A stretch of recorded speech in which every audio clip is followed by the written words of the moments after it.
Sean, an actor and director. Rick, a writer and director, both lived in the San Francisco Bay Area in the 90s and loved watching and making movies. Now Sean lives in Los Angeles and Rick in Virginia, and they talk nearly every day on their way to their not movie-making jobs. Once again, you're trying to gather criminal information on me. I told you, you'll never know where the bodies are hidden. I'm not, I swear. I don't have a wire. Speaking of The Wire, did you ever watch The Wire? The Wire. Yeah, on HBO. It's like a crime crime show kind of thing. No. I rarely ever had HBO. I heard that was amazing, and Oz, the thing about the prison, was really Yeah, I heard a lot about Oz. I wasn't even curious about it. yeah. I think by that time, outside of Sopranos, I was still such a hardcore genre dude. I'm like, man, there's too many movies that I could get caught up on that I've never seen before. Like, all they want to make shows about nowadays is freaking drug dealers, criminals, murderers.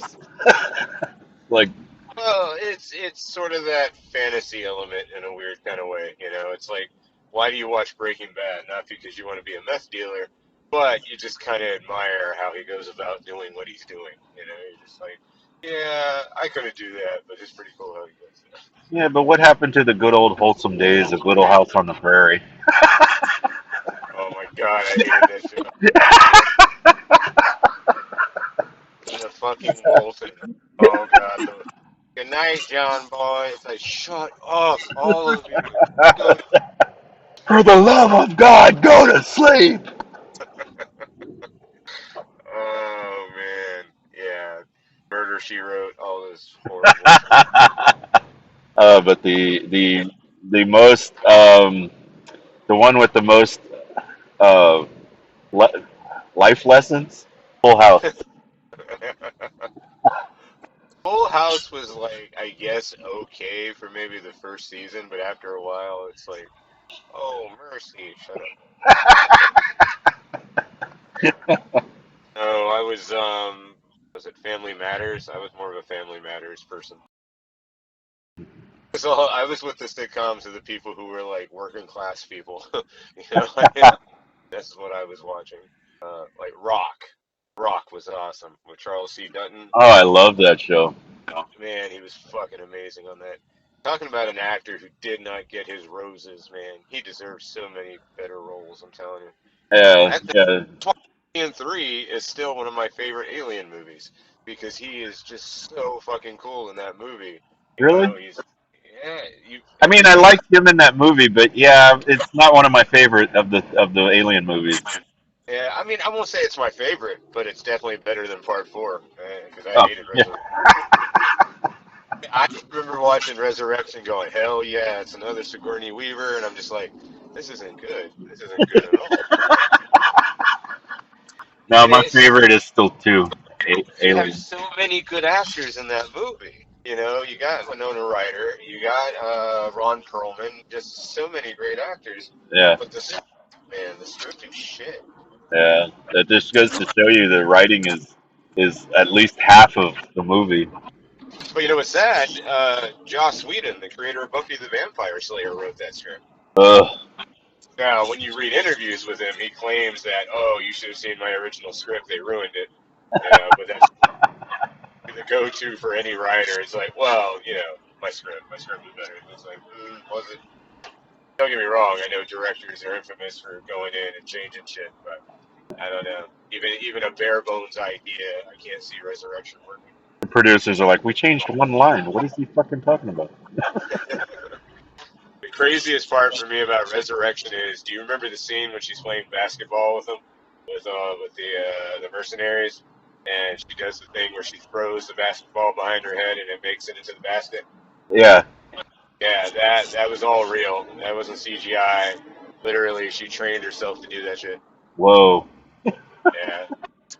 Same thing with Escape from LA. Horrible fucking movie. Horrible sequel. Kurt Russell trained himself and he got the ball in the first time.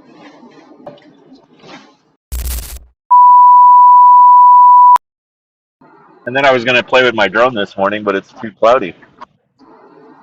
Every bit of that sounded terribly sexual. I'm just saying. That's well, you gotta play with your drum. I see. Yeah, But I uh, say play with my drone because I don't have a real remote. If I had a real remote, I would say pilot my drone. every one of these sounds like euphemisms for other stuff. It's all code for something. And I'm not FAA certified. That's what she said. Uh, so I don't know if it's happening in your region, but it's slowly happening around here. Halloween is starting to kind of seep into the stores and whatnot, Oh yeah, I've seen it already. and I'm excited as hell because by the time we get to the middle of October, they're already rolling out the Christmas stuff. So came to buy some Halloween candy. You want a Christmas tree? No, I don't want a Christmas tree. I'm looking for Halloween candy. It's only October 5th. What the hell? Come on. That would be funny though to give out Christmas candy for freaking Halloween. Somebody did that in our area. Person like, I know it's weird. I'm giving out, Hershey's Christmas trees, but I bought my Halloween candy late, and they don't have any actual Halloween-related candy. I'm like, that is horrible. Dude, they do the same thing with Valentine's Day. It's like the day before New Year's, and it's like you see them setting up the hearts and the cupids and everything. Jeez. Maybe I'll buy Valentine's candy next year and then save all the candy for Halloween. That would be cool. Give out chocolate Easter bunnies. Yeah, they got a new Kit Kat this year. It's like an orange chocolate Kit Kat kind of thing. Looks kind of cool. What? Yeah. Hmm. And they got a new Hershey's. Usually they do the Jack O' Lantern, Reese's Cup. They have a vampire one this year, which is kind of cool. Huh. Yeah, so it's like it almost looks like one of those Play-Doh things you used to get as a kid. If you had a figure of Dracula, that's what this Hershey's Reese's thing looks like. So that's kind of neat. Interesting. Man, I used to eat so much candy. It's ridiculous. All right. I know. I kind of hate it too because it's like, yeah, this is for trick or treaters, and it's like, wait a minute, we don't get enough trick or treaters. We really don't actually. Our neighborhood fucking sucks for trick or treating. It really does.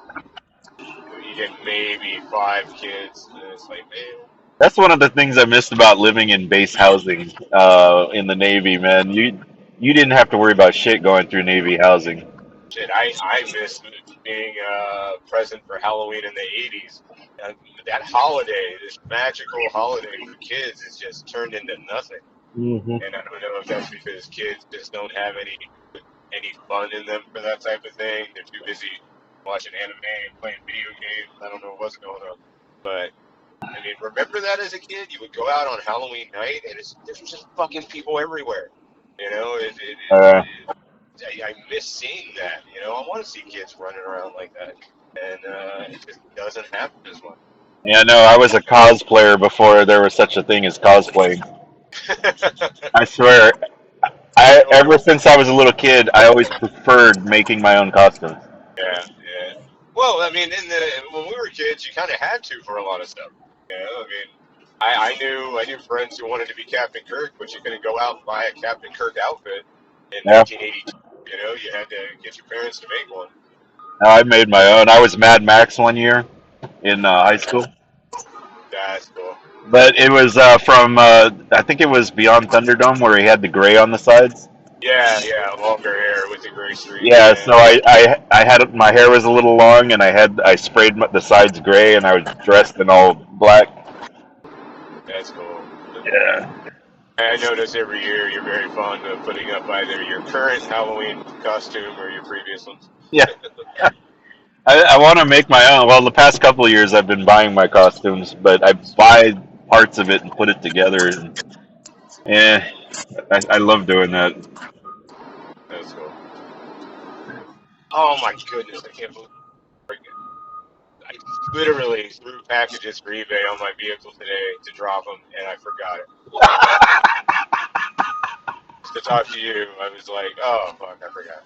So did you see One Piece? I like the live action. Yeah, the live one.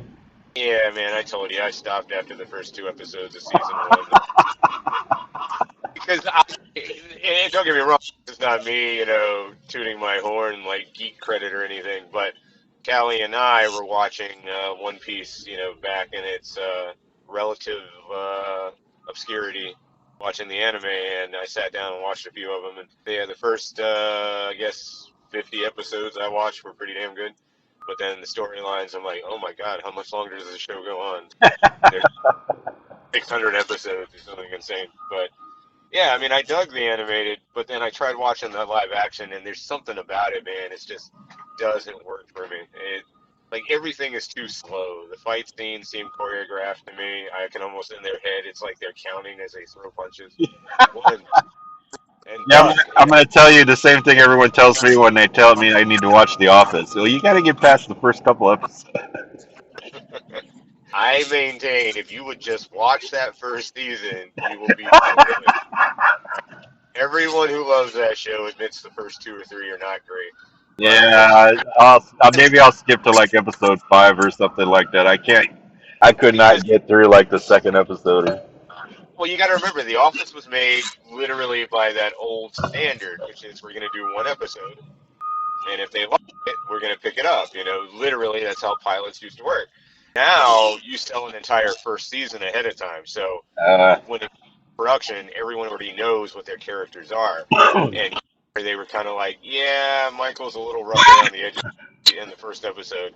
We'll slowly make him a more likable character, kind of thing. yeah. Uh, but there's some characters on that show I know you're just gonna be laughing your butt off, and you may want to understand this is the man who didn't watch Scott Pilgrim until like what 3 months ago, a year, is it 6 months ago, something like that. Yeah, but it's not because I didn't want to watch it.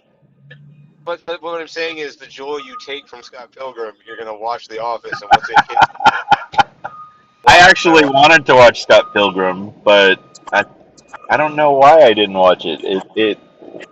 I didn't go chase it is I guess what it is. I just waited until it came around. Streaming, I don't remember if it come out when it was streaming or was it like during cable? no, it was theatrical. It was in theaters and everything. Yeah, no, but stream. What year did it come out? Oh wow, 2008 maybe. Yeah, so there was no streaming services back then, so Yeah. I wasn't like chasing it. I was like waiting for it maybe to come out on cable or something like that, and it just never happened. Right. It's funny that we start talking about Scott Pilgrim because on Sunday, since well, I mean, long story short, we went out to breakfast. I took him to IHOP, and we were talking about movies, myself and I, and my wife, and the topic of Scott Pilgrim came up, and we've always played little games when we're out eating, like we used to have, when the kids were really tiny, words that begin with the letter A or whatever, and then eventually it turned into actual movie trivia and stuff, Uh, and Niobe threw out your favorite line from Scott Pilgrim, so we all had to each come up with one off the top of our head real quick and everything. Because that movie's got so many quotable lines. Such a great flick. I need to watch it again. I I love Chris Evans. He's only in it for a little bit, but his character is so great. He gets his text message on his phone. You don't even know what it is, but he's like, oh, "That's actually funny." whatever he read just tickled him. I just thought that was so great. So did they just give him a line just because he wanted to be in the movie or something? Well, but it's really weird because I don't think that the director Edgar Wright and him are buddies or anything. But what's cool is we met Brandon Routh, Superman from Superman Returns, and he's Todd, the bass player, and Scott Pilgrim. Uh-huh. I met him at a comic book convention, and it was really cool because, and it kind of sucked because it was still during COVID days, so you had the plexiglass in between us and him, and you would pass whatever item you wanted signed under the plexiglass, like you were at a bad liquor store. And all that. But The check cashing place. But it was funny because he went to spell my name, and he goes, "Oh, do you spell that? You know, such and such." And he's like, "Yeah." He goes, "Did you see that in your mind's eye?" You know, and he says, "Oh, I saw what you did there." Because remember the dialogue, he convinces dude that he is drinking the right vegan coffee when it's not, and then the vegan police come in. Thomas Jane. Gelato's not vegan. Eggs and milk, bitch. On such and such date, you know, you consumed a chicken parm sandwich. Chicken parm's not vegan. So many great lines. I love that. And it's the only movie I like Brie Larson in because she's so great and that she's so wonderful. The only movie? Yeah, I can't stand. I do, man. I think she's the worst actress. There's, oh man, and fucking Captain Marvel. Oh my god, she's horrible in that movie. That whole movie's horrible though. It I really is. think I must just tolerate her because I think she's freaking hot. I okay, maybe in Skull Island, you know, when she's running around in the tight T-shirt with doing camera, you know, work and everything. But overall, I think I don't know. She just always seems grouchy. She never seems like, you know, because I don't want to be that guy. I don't want to be the chauvinist who says things. Maybe if you smile every once in a while, but she just, Yeah. you know, I don't even want her to smile. Just don't scowl. Just See, I don't even like watching commercials, but when I see a Nissan Rogue commercial and she's driving the car, I'm like, oh. oh my god. So, of course, this is the same guy when Noxzema Girl. Uh, Yeah, oh, the Noxzema girl. yeah, I kind of hate Noxzema Girl now, though, man. She definitely benefited from her privilege when you go and you kill a kid in vehicular homicide and somehow get away with it. Ugh. Yeah, that was rough. That was back to. After that, her career just dried up. You see her for a moment, actually. And have you seen Once Upon a Time in Hollywood? Quentin Tarantino. No. Oh my God, Sean! I've explained this before. It's one of the best movies made in the last decade, and it's like, nope, haven't seen it. It's like, I've always been a fantasy and sci-fi kind of guy. yeah, but you're also an actor kind of guy. And there's a movie. But all right, this will guarantee you seeing it now. Rebecca Gayheart portrays Brad Pitt's wife, and she's on a boat with him in a bikini. There you go. So Um, now, yeah, that's what I always loved about Ray, and I used to tease him about it. He would watch a movie just because a certain actress was in it, whether it was a good movie or not.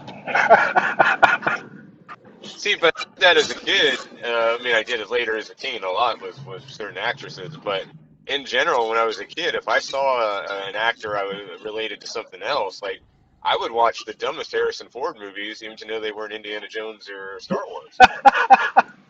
Yeah, Dude, but I he's a watched good actor, though. Mosquito Coast just to watch Harrison Oh, Ford. yeah, okay, well. Yeah, exactly. You know, I'm sitting there watching Working Girl because he's got a small part in it as their boss. You know, I'm like, Well, my first thought was The Witness. yeah, that movie's pretty. That movie's pretty horrible. There was one part that I was getting melancholy. I'm like, I'm gonna watch some of those old movies from the '80s as a kid. You know, maybe they were superficial to me at the time, or I, you know, just watched it for an actor. And I'm trying to watch it. I'm like, oh god, this is a slog. This is so bad. Like DVD, I bought it at the bins for like 25 cents of the Presidio. Do you remember that movie with Sean Connery and Mark Harmon? Yes. Yeah. Yeah, I remember seeing it when I was in high school. I just don't remember anything about it. And it's fucking Sean Connery. You know, it's Mark Harmon, who I think is a great underrated actor. Yeah. So I have it on my shelf, and every once in a while I'm like, do I want to watch this one right now? Because it's a cheesy re-release of it from a line that Paramount had called but this is the '80s, so it's got this really horrible border around it with the original movie. Love that cover. You know, I don't. Because I keep thinking, did that work back in the day? You throwing an ugly little border along your DVD cover that somehow made people go, I'm going to buy that for $20 right there. So, uh, speaking of '80s. I'm wondering if VHS tapes and VHS cassettes or VHS players Yeah. will ever make a comeback the way turntables did and records. Mm, I don't think so because because the turntable thing is a little different in the long run. I mean, it would be cool, but I don't see a company doing it. I mean, right now there are VHS releases of niche little horror movies and stuff. Yeah. The most recent Alien movie, Alien Romulus, they actually released a very limited edition run of VHS of that Whoa, movie. really? Yeah, I think it was maybe 1,500 total. Huh. And yeah, if you go to eBay, they're like $500 a pop now, something stupid. Because it was a Walmart exclusive of all things, Wow. and there was no official announcement. So by the time collectors found out they were out there, they had already been snatched up pretty much. Damn. We should try to invent A a, new dig- VCR. a digital VHS tape that no tape, just it looks like a VHS tape, but it's all digital. It's You all could, digital format. I got you. I'm trying to figure out how that would work. No. Like it just might be like a big ass shell with a USB drive inside that pops in when you insert it. The thing I find funny is how younger generations assume what VHS look like. Because if you see these apps on your phone, like record something to where it looks just like VHS. It's like, no, if you record it on your video camera with a brand new tape, it didn't come out with blurred rips and flipping moments. It's like, that's not how VHS works, but thanks for trying. Yeah, I see that a lot on the filters on editing apps and stuff like that. It's like that's not VHS. Exactly. I mean, me transferring our footage, I'm like, yeah, our footage doesn't look like that. I have Lake Placid at home on VHS, and I can pop it in, and it doesn't wig out. It's fine. It's all right. That's VHS after like the 10th recording. Yeah, the 10th recording kept in a basement in bad temperatures. When you record over a tape 10, 12, 13, 150 times, it starts wigging out on you. Yeah, and then you get ghost images. I remember working at a video store in high school where they actually spliced tapes when they were damaged. And I'm like, what are we doing? Somebody's going to be watching Raiders of the Lost Ark. Indy's going to be running down the hill from the boulder, and then it's going to cut to him on the plane. I'm like, what are you doing? That's so funny. Splicing tapes, holy shit, that's funny. It's like Speaking when, of Indiana Jones, the actor John Rhys Davies, right? The guy who played Salah, and he was on Sliders. oh yeah. Yeah. I saw a really cute thing the other day where he was at a convention, I think in Connecticut maybe, and these two nerds went up to get his autograph, and it was this white boy and his Asian girlfriend, right? Cute little nerdy girl with glasses and everything. Well, he decides he's going to propose to his girlfriend, like right in front of John Rhys Davies. It's pretty cool. And he's just like, yeah, she looks at him like, oh my God, I can't believe he's doing this. He's like, well, don't look at me. You have to tell him yes or no. Like, it was a suspense. It was pretty neat. That's so funny. He came to the table and got a picture with him and stuff. It was pretty neat. That's got to be the strangest proposal I've ever heard of. He played Kingpin in the Incredible Hulk TV movie with him and Daredevil in it. Really? Yeah, it was pretty cool, and it was a neat type of Kingpin because not only did he organize the plans, he had these cameras on his henchmen, so when they're robbing like a bank at the beginning, he tells them to go to certain safety deposit boxes because he knows what's inside of them. It's pretty neat. He's like full M4, full M9. It was really neat. Interesting. Yeah, I was thinking about doing Kingpin for Halloween one day because with my head shaved and then my big size, I thought it would be kind of a cool character to dress up. But then I was thinking, my first thought was getting tired of explaining to people who I am. Are you a plantation owner? No, I'm not a plantation. I'm Kingpin. I'm sure plantation owners call themselves pins. Fuck you. Okay, I'm done. I have no time. I'm out of here. I'm going after Daredevil. I don't get it. Who are you? See, my friend Daniel, he dressed. It was so funny because he went through the same thing. He was dressed up all black, and then he had this like beanie over his head, and everyone was like, "Oh, are you a burglar?" And he's all, "No, I'm freaking Daredevil." And he got so fed up with trying to explain to people, he just left the beanie on his desk and just walked around dressed in black. Horrible. That's so funny. Uh, I remember Caleb one year. I think he was like, God, maybe 5, maybe 6. I can't remember what it was, but without the ninja mask, he didn't look like a ninja. So people kept calling him other stuff like, "Oh, are you a kung fu master? Is that what you are?" A ninja, and he got attitude, and I'm like, "Baby boy, what do you expect? You don't got your mask on, of course. They're gonna think you're something else." Funniest thing, when I was like maybe 13 years old, I got a Michael Myers mask. My mom bought it for me for Halloween, right? Uh-huh. And we were trick or treating, and this one ignorant person, a group of people, where they were across the street, and with all sincerity, they were like, "Oh, Jason, Jason, hey Jason, look over here so we can get a picture of Jason." And a grown woman got attitude. It was so great. She's like, "He's not Jason Voorhees. He's Michael Myers." Yeah. Group was just like, "Oh, damn. Yeah, that's right. That ain't Jason. That's Michael Myers. Hey, Michael Myers." It's just Oh stupid. god. Oh man. Did Yeah, you I think see? the one costume that I did that didn't get that people actually got, and this Yeah. was back in late 80s. I Yeah. borrowed my friend's kung fu uh, jacket, gi, whatever you want to call it. Right. And then I just wore black pants, and then I had karate flats on. But I left the gi open so that my chest was exposed, and I had scratches across my chest. Right. I was Bruce Lee, and everyone got it. Everyone's like, "Oh, dude, Bruce Lee." That's because you were in California. That's why. If you were somewhere. All right, because this is what I will say about what I considered my home state for the longest time.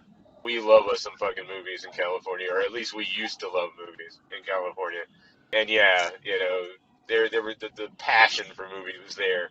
And yeah, every one of us had been watching Bruce Lee movies on syndicated TV since we were like children. So yeah, everyone picked up on that. I'm pretty sure. Where in Massachusetts, it would be like, "You're some type of Asian warrior? Is that what you are? What are you?" Asian. Heard you folks were very in the day, very dangerous. I think I will hopefully, well, depending if my daughter gets attitude this year, because she broke my heart last year for Halloween, because she decided she wanted to not have me take her trick or treating, and she wanted to go. So I was like, that was a rough Halloween for me. I'm not a drinker, but I almost drank that night. And then the worst part is, once I picked her up from her friend, she was like, "Yeah, it wasn't very fun." And I was like, "Well, it's too late now. We can't salvage the night." So, but Yeah. I've had a Ghostbusters costume I've been putting together since 2019, I guess, something like that. And just every year something comes up. So this year I might wear it, which would be interesting because I bought it. It was before the heart attack and everything, so much smaller now. So interested to see how it fits. But it's funny because of course, I'm the guy who's like, "No, I want the shade costume that they had in Ghostbusters Dose. That's the one I want. I want the darker kind of battleship gray kind of textured suit." And it's so funny because Kelly's like, "Great, so now I got to dye this thing to make it look like Part 2. Are you serious?" I'm like, "I'm serious." Yeah, but it's neat though. You can go on Amazon and you can either get Velcro name tags like in the movie. Yeah. You can get them from the original characters' names, or you can actually get it in your name, which is See, I would like to do that, but I'd want to build the proton pack. Yeah, the same here. the proton pack with LED lights and all that shit, just so it looks really good. And I don't know how to do all that electronic stuff. See, every year I keep meaning to go to Spirit Halloween when it's on clearance, buy one of their proton packs and then spend the year, souping it up, adding the LED lights and everything. Oh, okay. Yeah, that's a Yeah, good idea. I just never get around to it. I'm just like, oh yeah, that's right. I want to It's build. funny I want to we build have one from scratch. yeah, I've seen guys do that. There's a lot of cosplayers. In fact, right around here we have a Virginia Ghostbusters cosplay group, and they show up at different community events and stuff. And yeah, they've got pretty nice proton packs that they've designed. It's pretty cool. Wow. Yeah, and it's neat because they all have different types of cars that they turn into, ectomobiles. If you drive like a white Hyundai, and they make it look like a Ghostbusters vehicle, they'll add the canisters on the top of the roof and everything. See, It's pretty you neat. know what I would like to do? Do you know? Are you familiar with the Dodge? I think it's the Magnum. It, Um, it was like one of the last station wagons, but they did it like a sporty station wagon with a sloped roof. maybe. Yeah, Yeah, that sounds. I always wanted to get one of those and turn it into an ectomobile. That would be fun. Make it look really. I'll send you a picture of it later. But I saw one in white, and I was thinking, oh, that would be a great ass fucking Ecto 5 or something like that, you know? Yeah, that would be kind of neat. Yeah, when I've talked to those guys too, some of them actually drive that vehicle to their work. It's like their vehicle, which is funny. Um, Let me see. Wait. that would make it hard to try to follow people, though. I think Dave's following me. Why? Because it's his Ecto 1. Let me see. I think it's Magnum Dodge. Magnum. I think I know Yeah, the vehicle you're talking about, yeah. yeah. Here, I'm gonna send this to you real quick. Because they didn't make it that long, right? No, and I really wanted one. Because I just thought, because the days of station wagons have been like long gone, and I thought that's cool to have like a station wagon. Yeah. No, I just send it to you. yep, yeah, I remember that. Yeah, the Magnum. Yeah, it's pretty cool. Yeah, I think You that would probably, make a badass ectomobile. yeah, you could probably get them pretty cheap now, too, if you can find them. Yeah, if they even run. The Aztec would make a cool Ectomobile, too, actually. Oh yes. Uh, You that would drive be. by, people are all, is that the fucking Aztec? Yeah, I remember telling my wife that I liked how the Aztec looked, and she goes, "That's the ugliest fucking vehicle ever." And look at it. And this is what 15 years before the Tesla truck, and now you can go, "That's the ugliest vehicle ever made." Yeah, I'd own an Aztec before I ever owned a fucking Cybertruck. But then when Walter White on Breaking Bad drove an Aztec, I told my wife, "See, told you, cool vehicle." Oh What my god. was neat is when that show ended, they actually autographed, I think, either 2 or 3 of the Aztecs used on the show. Like the entire cast signed it and everything. It's just Oh like, wow. yeah, they sold it for different charities, children's charities, which I thought was cool. That's pretty cool. Yeah, until someone decides they're gonna clean your Aztec, it's like, where's the signatures? No. That's when, as soon as you buy it, man, you freaking clear coat over it. There you go. I think they signed the interior actually though. I think they signed like the dash and everything.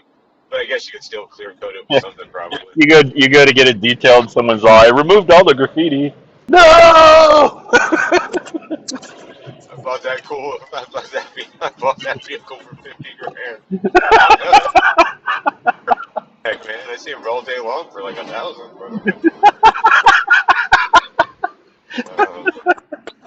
Horrible. Oh shit. Oh, I got an even better ectomobile. What's up? Smart car for two. Stupid. Your little two-seater freaking wind-up car. Oh man. Oh, good God, I am not up for this today.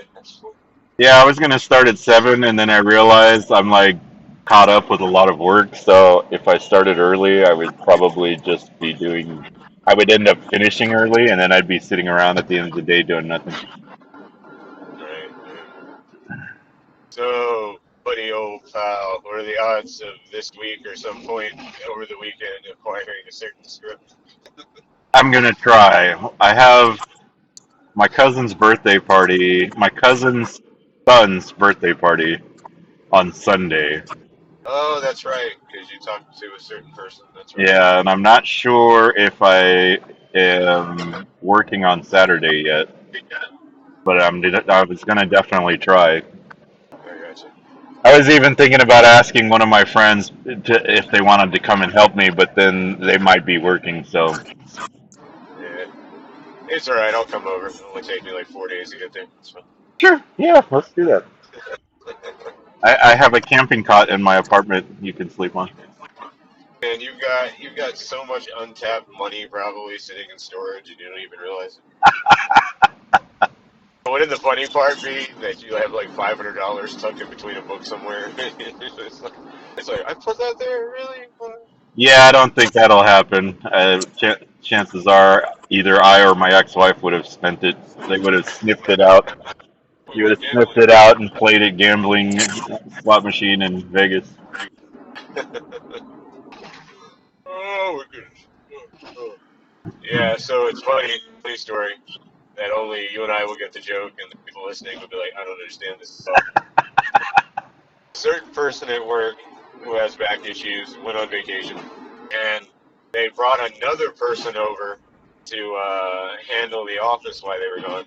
And it was so funny because I had been sick for a week, so I popped my head in to say hello for a second, and this person isn't a dead-on double for that person.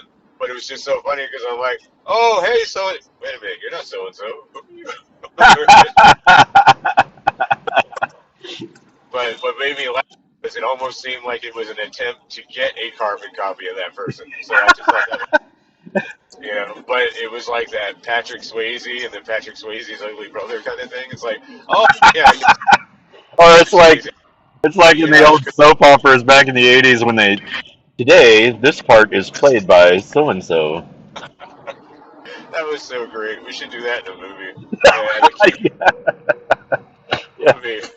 The big joke is we'll get someone like super famous. It's like if we were doing Hard Edge again, it's like this moment of the film, the character will be played by Samuel Jackson. You're gonna kill your friend or kill you. You got that? You say shit. That would be hilarious. Did I say something funny, motherfucker? The rest of the film is now played by Sean Linda. Thank you. Did you ever watch Sledgehammer? Yes. Okay. Do you remember how the first season ended? No. He was trying to cut a bomb wire. It was like a nuclear warhead that some terrorists. Oh, yeah. And then the bomb goes off, and that's how the show ended for the season. Yeah. And then 2 starts with a recap, and you see him there with the with the cutters and everything, and it blows up again, and then it fades in with a message, and it says, "Attention, this season of Sledgehammer takes place 5 years before the finale. Thank you." That was their way of explaining it, because they were like, "We're not coming back. We're just gonna have a stupid ending," and that was their stupid ending. And then ABC's like, "Hey, you guys didn't do great, but we want to bring you back," and they're like, "Oh, okay." Yeah, the guy who created that show, his name was Please excuse this interruption. Sean has stopped to talk to a girl again. Yeah, so the very funny person we were talking about without mentioning names called to verify when I was showing up. So it's funny. It's like their ears were burning. Yeah. Yeah, a certain person pulled up next to me and was talking to me as she was getting out of her car. Oh, Betty Rubble again. I got you. Betty. We need code words. Yeah. She was teasing me about sitting in my car. I was gonna say you should just cut into her when you come back from the broadcast while editing. Yeah, that was the Sean Linville fan club. Stop him. He's always noticed in public. So Yeah. Yeah. Can I get your autograph again? I already gave you my autograph like 2 times already. Why do you need that? You hear the other person in the background. What the fuck are you talking about? I told you to get in my parking lot. Yeah, give me another poster and I'll sign it. It's fine. You have the Taiwanese bootleg poster from Hard Edge? No problem. Yeah, you hear the person in the background. We do have a restraining order on you. Can you please get off the property? All right, I'll stay. It's fine. I want to get someone to make me a poster of Hard Edge that looks like one of those horrible overseas posters where nobody looks like themselves, you know? With Like, nobody what? Where no one looks like themselves. Because if you look up, there's a Jaws poster from, like, India somewhere. Like, it so doesn't look like Jaws, it's hilarious. It's like, that doesn't look like Roy Scheider. That doesn't look like... Oh, that's freaking hilarious. Yeah, I want that for Hard Edge. I think would be great. Like, Actually, just cut and paste like Indian actors. that would be funny. Hard Edge turns into a Bollywood musical. I was just gonna say that's what we need. Hearing the heist, you guys break out into song. Oh my god. Money, this is my money now.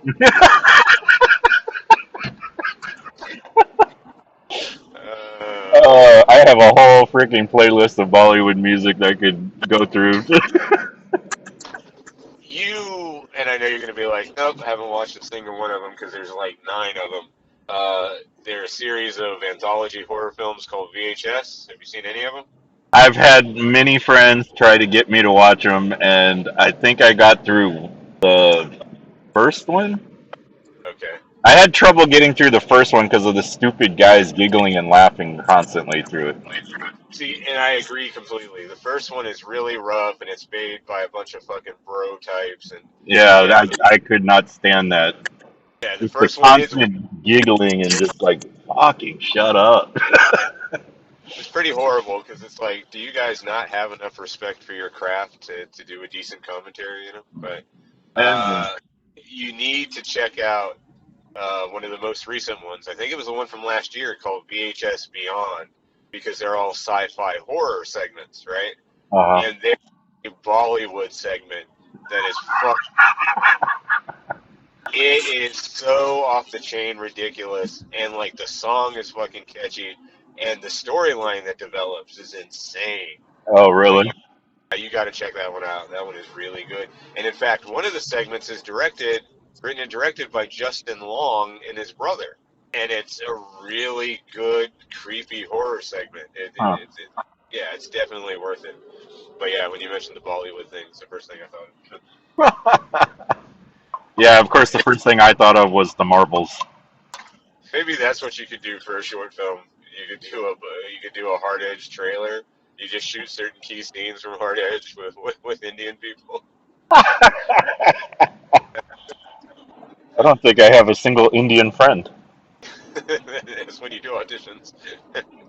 Yeah, there's an area here near Cerritos that I used to go through all the time. Oh, I freaking love going through there. It's affectionately referred to as Little India because it's like 2 whole blocks of Indian stores and restaurants. That's pretty cool. And they had a cultural festival out there. They closed down the street one time, and they had a cultural festival. And my niece was actually performing the Japanese drums, whatever they call it, kaido. Yeah. And yeah, so my cousin and I went to go watch her perform, and we were just walking around, and I freaking love Indian women. And there was just beautiful women everywhere just walking around, and both me and my cousin were like, oh my gosh.